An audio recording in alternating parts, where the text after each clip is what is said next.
Welcome to Ask Cadence, everybody. Thank you so much for downloading. My name is Pete Wright, and I'm sitting here with Jay Christensen. Another week, Jay. How are you? Hi, Pete. We're looking towards another warm day.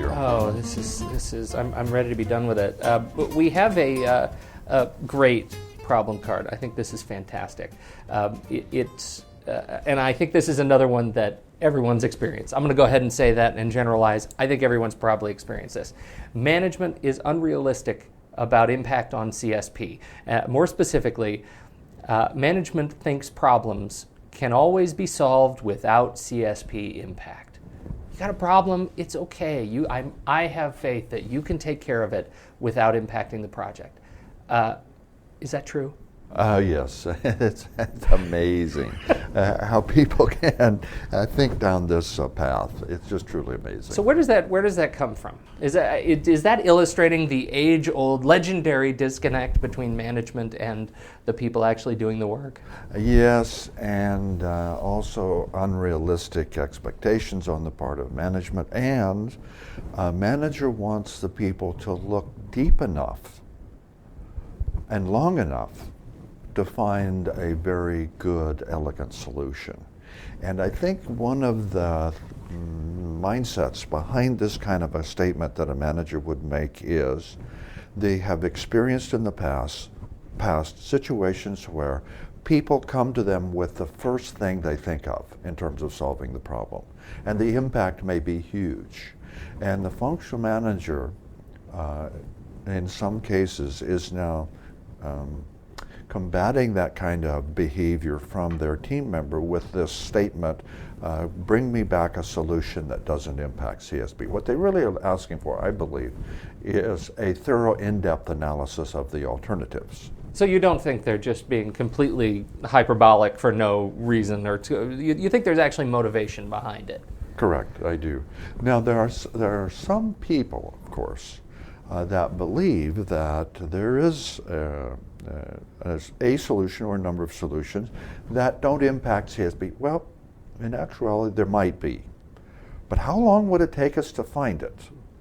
In other words, management, how long would you like to stall the project while we look for an alternative that doesn't impact CSP? Now, we are perfectly happy to do that, but expect us to take about 5 to 10 years. Now, I'm not a philosopher, but I'm sure there's a philosophical rule we're breaking here, because as soon as you say management, how long would you take us to find it? You're impacting CSP already. You're impacting schedule. So it really is impossible. Yes, exactly.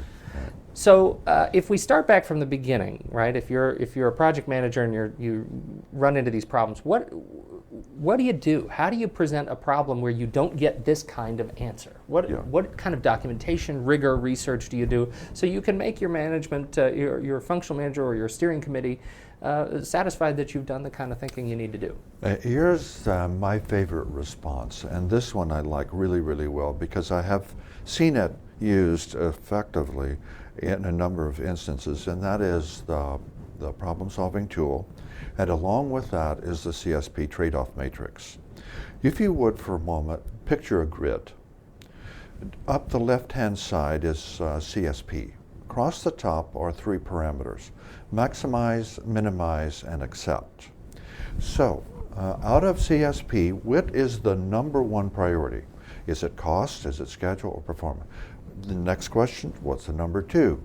What of those CSP parameter is to be minimized or constrained?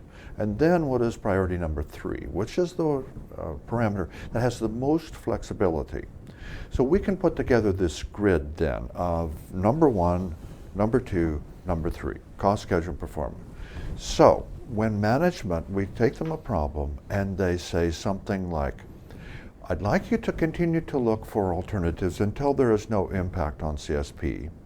Then a possible response would be, okay, management, we will do that. We will look very hard for alternatives that don't impact CSP. Along the way, what we are going to do is collect the alternatives that we can think of. And we're going to sift them out.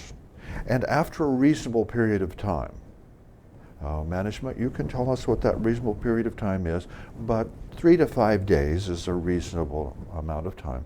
After a reasonable period of time, we'll come back to you with what we have found. If we have found a solution that doesn't impact CSP, great, we'll present it to you. That will be the end of it. We'll be on our way.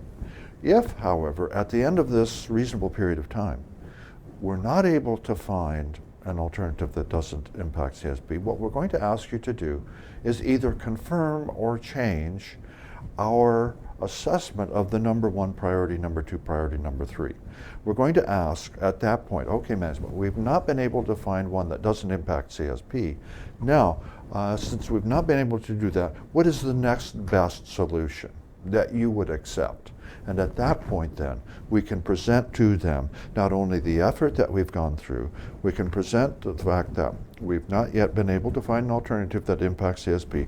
Now we can say, okay, of the alternatives we've collected, here's the one that we would recommend because it most closely matches the priorities for CSP. So we're setting up, we're making sure that we're all on the same page, saying that yes, we know we have to get this product to market. That's the number 1 priority. So schedule can't be impacted, but maybe we have more money than we thought we did, and so maybe cost is our most flexible assessment. So, and that way we don't have to change our schedule, and we can deliver a product against our original project plan in terms of performance. Exactly. So that way we're setting expectations, sharing expectations, and making sure. And here's the other thing that we need to be a little bit careful of, and that is when we're talking about performance, this is scope, which is comprised of deliverables and measures. What we might do is take away some of the deliverables but continue to produce outcomes that match the quality criteria for the deliverables that we do have. This is an option. And we're not saying reduce quality. That's not the point here. What we are doing is saying reduce the number of deliverables, and those that remain, we're still going to deliver with high quality. For example, you might always come back to a car example. Let's say that we needed to get from point A to point B. Well, 2 options. One is a very nice automobile. Another option is a skateboard. No, that's wildly different, but it is illustrative of reducing the amount of features, but still delivering a high-quality skateboard that'll get us from point A to point B. That might be the option. But the thing of it is that we have all kinds of